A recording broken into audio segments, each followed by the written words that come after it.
Hello, friends. I am Chevee. Welcome to my shed. How are you today? How's life in your world? How's things where you are? I hope it's fantastic. Happy birthday to the shed. Today is the 8th birthday of this show. 8 years I've been doing this. And it's been a journey. I've been reflecting on it quite a bit over the last year-ish.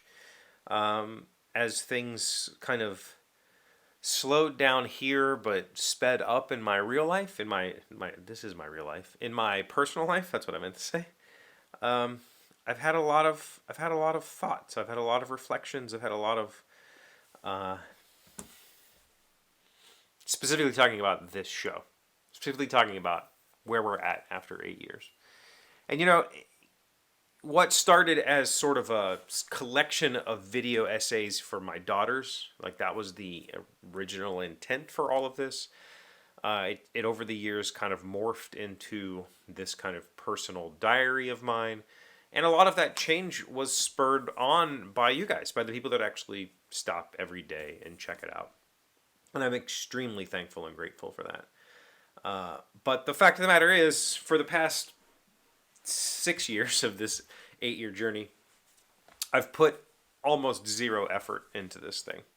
In the beginning, I put in a lot of effort. In the beginning, I tried really hard to start some sort of daily conversation, daily sort of back and forth between you and I really reached for things, for ideas, for whatever. There's on this wall, I don't know how much you can see it right now. Let's move the sanding cart. There's all sorts of fan art and stickers that people have mailed in. There's all kinds of stuff. When I look around me, behind you, there's stuff that people have sent me. This postcard, there's evidence that I had, over the years, put evidence in, or put effort in. But for the past 6 years, I haven't. And I think that has to change. I think that this year, if I'm going to keep doing, I am going to keep doing this, not if. We talked last year about me stopping after 2,000 episodes. I've obviously decided not to do that. But I would like to give the show a little bit more effort. And I'm working on figuring out what that is. What does that more effort look like? What does that entail? I don't know. I can tell you it's not going to be 5 book reviews a week. That's definitely not going to be the effort. But I think I would like to try again. I think that in the beginning I tried and I saw a lot of positivity. I got to figure out how to try it, and I got to figure out how to be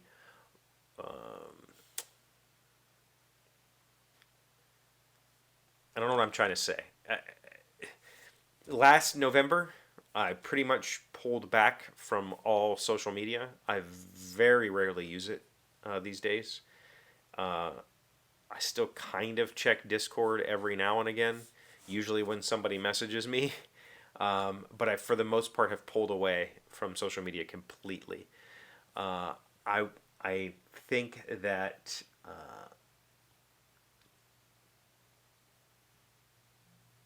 I have to have some sort of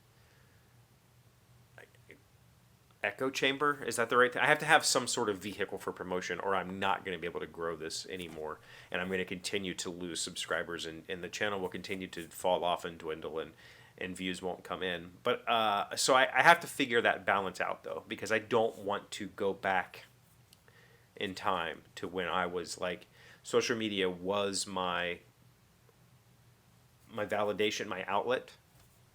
I don't need that part of it, but I do need to engage somehow, some way. I need to figure out through this mechanism, through YouTube, through maybe one other social platform. I need to figure out how to engage so that I can begin having conversations again, because that was my favorite part, was having conversations about things. And I need to find the people to have those conversations with. Not that it's not you, it's a lot of you. There's like five-ish of you that I can count on regularly to post comments, to engage, and I'm extremely thankful for all of you. I have a whole bunch of your thoughts and comments and questions over the last few weeks that I thought we would talk a little bit about today, try to answer some of these that I haven't answered through the comment section, but I would like to have bigger conversations. I'd like to find people to have meaningful conversations. And I got to figure out a way to fit that into my daily routine, which is not easy. I don't have time in my life much at all. I mean, obviously I read a lot of books, but there's a difference between work time and personal time, and I don't like giving up personal time. But I'm going to have to give up some to try here. And I'm still working through how that's going to work. But for 8 years, it's been a really fun ride, and it's been a really interesting experience, an interesting experiment. Like this has been a very interesting.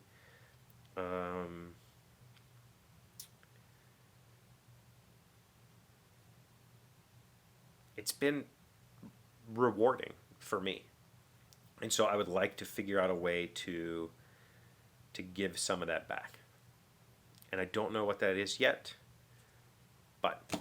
So I'm going to answer some questions where we're at. Let's see. Jonathan asked if we've been playing any games or going to some game nights. Actually, gaming hasn't factored into this year much at all. Just this week, Malia asked to play some games, and we've played literally 2 games of hardback. I believe that's the only games we've played all year. I think I had my friend Jeff over one night in January or something. My back has been bothering me so much. I've basically spent January and a good portion of February on the couch and just didn't move. So game nights, I haven't been going. Finding a Wednesday to go has been difficult, especially with all the activities my child's in. So it's just been, gaming hasn't been a big part right now. And I'm okay with that. I did go to Gamma, and I am, actively participating in the business of Portal Games again, so there is a significant amount of gaming in my life, just not the actual playing of the games. But we'll get back to that. I think that it's I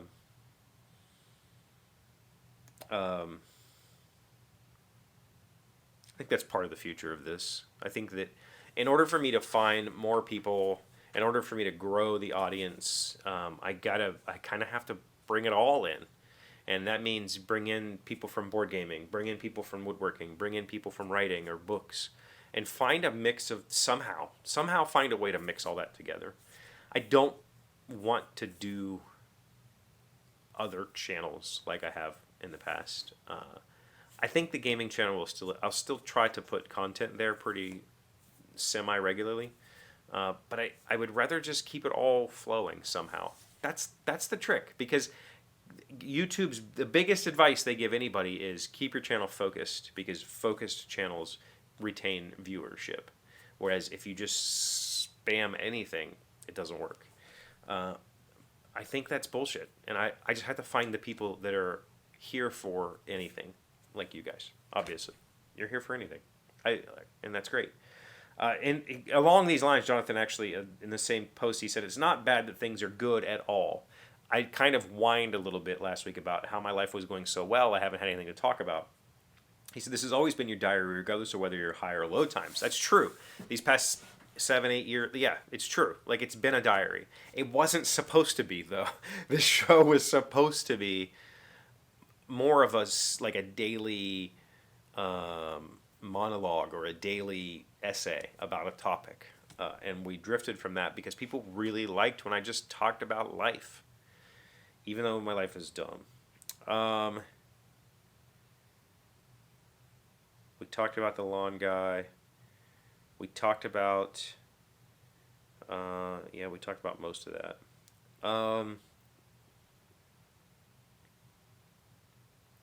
Let's see.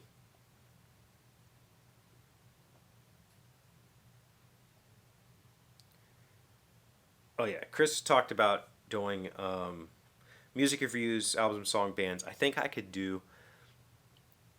could be some room for music reviews. My friend Jason Kotarski, some of you from the gaming sphere might remember him from Green Couch Games. He did World's Greatest Treehouse or something like that. Was really popular. He just released a punk album last week called as under the name J. Allen K, like Kay, Jay Allen Kay. Um,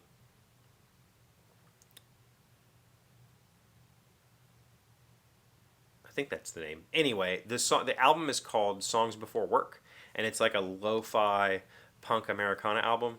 It sounds like it was recorded. Remember those old, like the old cassette players that everybody had with the door open, and it sounded like it was recorded on one of those. Very cool little album. You should go look it up and give him some listens. It sounds like the group that we all were in high school listening to our friend's band, but like with actual talent and skill.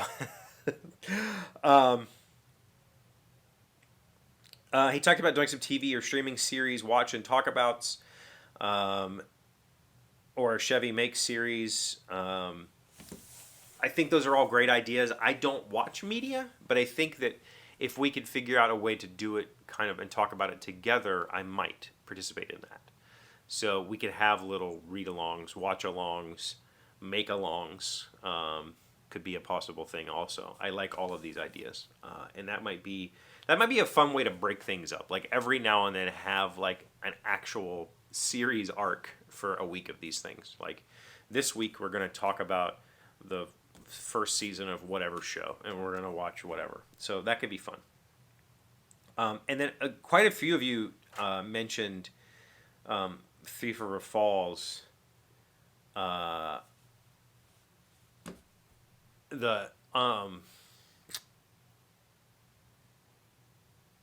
Unreliable Narrator. People were like, I'm not really familiar with Unreliable Narrator. Some of my favorites are American Psycho, Shutter Island, The Sixth Sense, Fight Club. Pretty much any David Lynch movie, you can assume that the narrator is multiple characters. You aren't aware as a viewer because he uses different actors to represent the same. It can be a little bit mind bending. I like that sort of.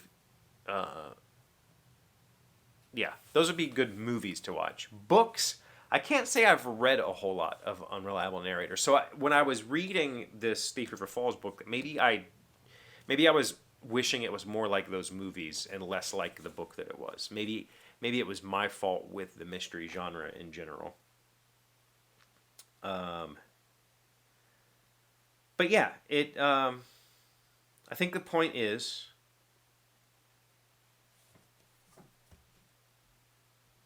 I wanna put some effort into this year. I'm probably gonna change the intro, change the outro card, make something different, make it look a little different, maybe even sound a little different. I'm not sure yet, and I'm not sure how I'm gonna do it, but we're gonna see what happens. We're gonna see what happens together, and it's gonna be fun. Yeah. What do you got going on? Let me know in the comments. Thank you for being here as always. Thank you for liking, commenting, subscribing, being amazing friends and wonderful people. Seriously. I really appreciate you. And I'll see you again tomorrow.